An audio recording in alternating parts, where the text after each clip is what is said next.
बच्चों, तो इस वीडियो में हम बहुपद और द्विघात समीकरण के पूरे मतलब थ्योरी को जानेंगे। मतलब थ्योरी कम आप कह सकते हैं कि क्विक रिवीजन में हम फॉर्मूला करवाएंगे जो इसे पूछा जाता है और बहुत शॉर्ट में होगा। तो सबसे पहले हम बहुपद को करते हैं, फिर द्विघात समीकरण को बोलेंगे।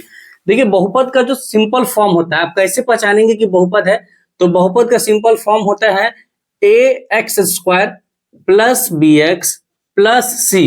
ये आपका बहुपद का फॉर्म होता है, वो भी द्विघात बहुपद का। किसका फॉर्म होता है? तो ये द्विघात बहुपद का फॉर्म होता है और द्विघात बहुपद से ही ज्यादा क्वेश्चन पूछा जाता है। बाकी आपको बहुपद के बारे में डिटेल अगर लंबा वीडियो चाहिए क्वेश्चन के साथ, प्रीवियस क्वेश्चन को, तो हमने इस चैनल पर डाला हुआ है। आज हम द्विघात बहुपद के सिर्फ आपके क्विक रिविजन के लिए थोड़ा थियरी और उसका क्या बोलते हैं फॉर्मूला दे देते हैं। तो ये आपको जनरल फॉर्म होता है द्विघात बहुपद का, ठीक है, जिसमें ए, बी और सी ये क्या होता है? एक वास्तविक संख्या होता है। क्या होता है भाई साहब? ये वास्तविक संख्या होता है। और वास्तविक संख्या किसको कहते हैं? परिमेय और अपरिमेय संख्या के ग्रुप को कहते हैं, ठीक है। और लेकिन यहाँ कंडीशन होता है कि ए जो है सिर्फ 0 के बराबर नहीं होगा, बाकी बी और सी 0 हो सकता है, ठीक है। तो ये हो गया आपका, ये फॉर्म हो गया। अब जो है इसमें आप कैसे पहचानेंगे कि कोई भी द्विघात बहुपद है कि नहीं है? तो द्विघात बहुपद को पहचानने के लिए 4 चीजें हैं।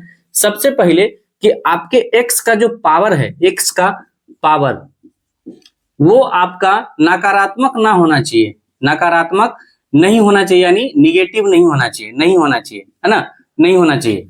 दूसरा कि x का पावर कभी भी भिन्न नहीं होगा, भिन्न में नहीं होगा, ठीक है, भिन्न में नहीं होगा।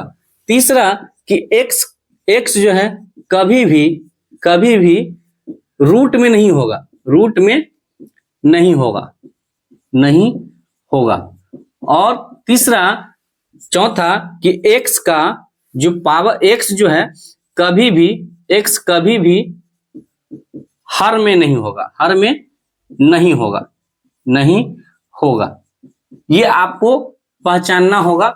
अगर क्वेश्चन दिया जाता है कि 4 ऑप्शन दे दिया, बताइए इसमें से कौन द्विघात बहुपद नहीं है, तो इसमें ये 4 कंडीशन आपको पता होना चाहिए कि x का पावर कभी नकारात्मक नहीं होता है, x का पावर कभी भिन्न में नहीं होगा, x कभी भी रूट में नहीं होगा और x कभी भी हर में नहीं होगा, ठीक है। x की बात बोला है, ए बी सी की बात नहीं बोले हैं। ए बी सी बट्टा में भी हो सकता है, ए बी सी रूट में भी हो सकता है, क्योंकि आपको पता होना चाहिए कि ए बी सी एक वास्तविक संख्या है और वास्तविक संख्या कहते हैं परिमेय और अपरिमेय के दोनों के ग्रुप को कहते हैं। लेकिन सिर्फ एक कंडीशन रखना है कि यहाँ ए 0 नहीं होना चाहिए, क्योंकि अगर ए 0 हो गया तो ये पूरा पार्ट 0 हो जाएगा, फिर ये द्विघात समीकरण नहीं हो जाएगा, ये सिंगल घात समीकरण हो जाएगा, समझे, रैखिक समीकरण।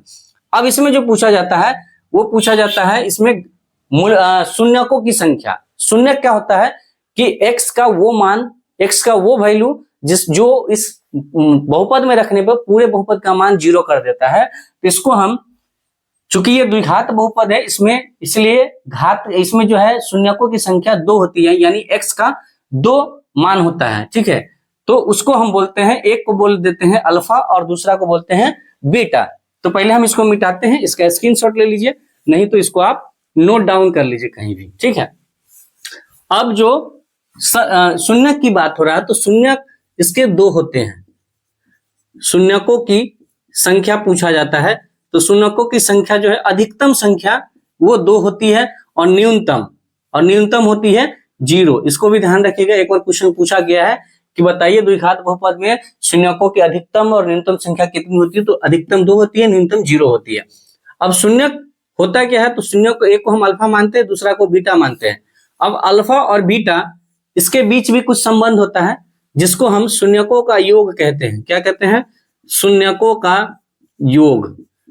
शून्यकों को का योग निकालना होता है, जिसे हम अल्फा प्लस बीटा कहते हैं, और इसका मान होता है, डायरेक्ट आपको बहुपद दे देगा, द्विघात बहुपद, और उसके बोला जाएगा शून्यकों का योग अल्फा प्लस बीटा बताइए, तो इसका फॉर्मूला होता है माइनस का बी बट्टा ए। और ए, बी और सी जब भी हम लिखेंगे तो हमेशा चिन्ह के साथ लिखेंगे। मान लीजिए ये बी में यहाँ पर -3 हो तो -3 लिखेंगे, सी के पहले अगर -8 हो तो -8 लिखेंगे हम, ठीक है।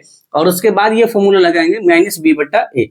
उसके बाद अगला जो आपका फॉर्मूला होता है जिससे क्वेश्चन पूछता है, वो पूछता है शून्यकों का गुणनफल।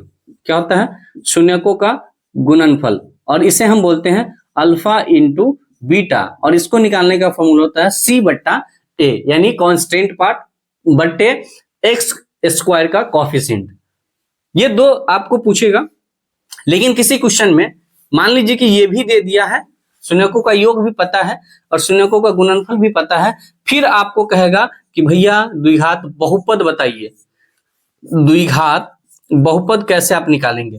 तो द्विघात बहुपद निकालने का फॉर्मूला होता है x square minus alpha plus beta x plus alpha into beta, यानी अल्फा प्लस बीटा यानी संख्याओं शून्यकों का योग और शून्यकों का गुणनफल दिया हो तो द्विघात बहुपद आप इस तरीके से निकाल पाएंगे।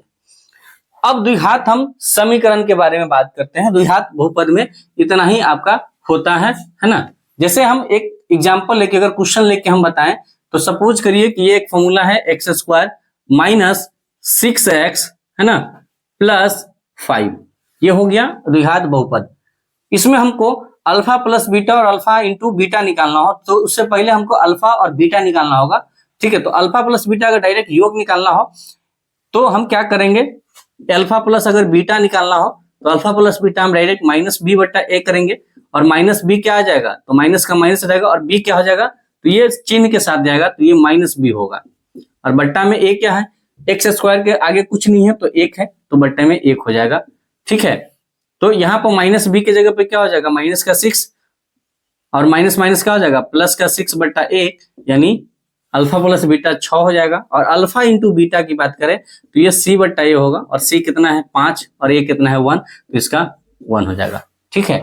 तो जब आप इसको बहुपद निकाल के देखेंगे तो ये सिद्ध होना चाहिए। तो बहुपद होता है x square minus alpha plus beta x और प्लस अल्फा इंटू बीटा। तो आप यहाँ रखेंगे x square, alpha plus beta कितना है 6, तो माइनस का 6x और अल्फा इंटू बीटा कितना है 5। तो जो आपका वहां था बहुपद वही आपका आ गया, इसका मतलब इसका फॉर्मूला जो है सही है। तो ये रहा आपके द्विघात बहुपद से के पूछे जाने वाले क्या बोलते हैं इसको, सूत्र पे आधारित प्रश्न। तो द्विघात बहुपद में जनरली इतना ही पूछा जाता है, ठीक है।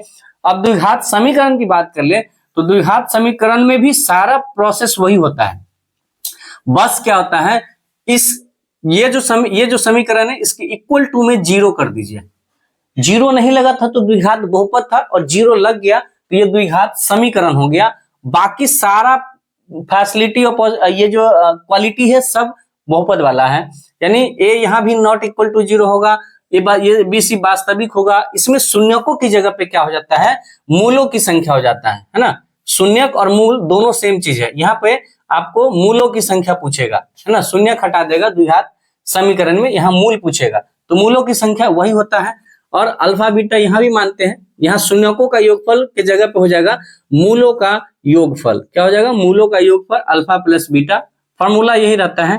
यहाँ पर मूलों का गुणनफल हो जाएगा, यहाँ भी आपको अल्फा इंटू बीटा और सी बट्टा ए फॉर्मूला यहाँ भी रहेगा, और यहाँ भी द्विघात समीकरण निकालने का जो फॉर्मूला होगा वो यही होता है, x square minus alpha plus beta x into alpha into beta, same equal to 0 कर दीजिएगा तो वही चीज आपका आ जाएगा। अल्फा प्लस बीटा निकालने का यही फॉर्मूला, यही आएगा मान, और यहाँ भी समीकरण वही आएगा। तो आप ध्यान रखिएगा कि द्विघात बहुपद और द्विघात समीकरण में बस माइनर मिस्टेक है, माइनर सा डिफरेंस है, वो बराबर 0 हो जाता है तो समीकरण बराबर 0 नहीं रहे तो एक पॉलिनोमियल माना जाता है। तो आई होप कि आपको द्विघात समीकरण द्विघात बहुपद से संबंधित किसी भी प्रकार का कोई डाउट नहीं रहा होगा, और ये दोनों चैप्टर बिहार बोर्ड के क्लास 10th के एग्जामिनेशन अभी होने वाले 17 फरवरी से, उसके लिए भी काफी इंपॉर्टेंट होने वाला है। तो मिलते हैं नेक्स्ट वीडियो में। वीडियो कैसा लगा, वीडियो अच्छा लगे तो लाइक करिएगा, चैनल को सब्सक्राइब कर लीजिएगा और वीडियो को शेयर कर दीजिएगा अपने और भी छोटे भाई है जो 10th का एग्जामिनेशन दे रहा होगा उनके पास भी भेज सकते हैं इस वीडियो को। मिलते हैं नेक्स्ट वीडियो में, तब तक के लिए आप स्वस्थ रहिए, मस्त रहिए और अपने पढ़ाई में व्यस्त रहिए। थैंक यू सो मच, जय हिंद।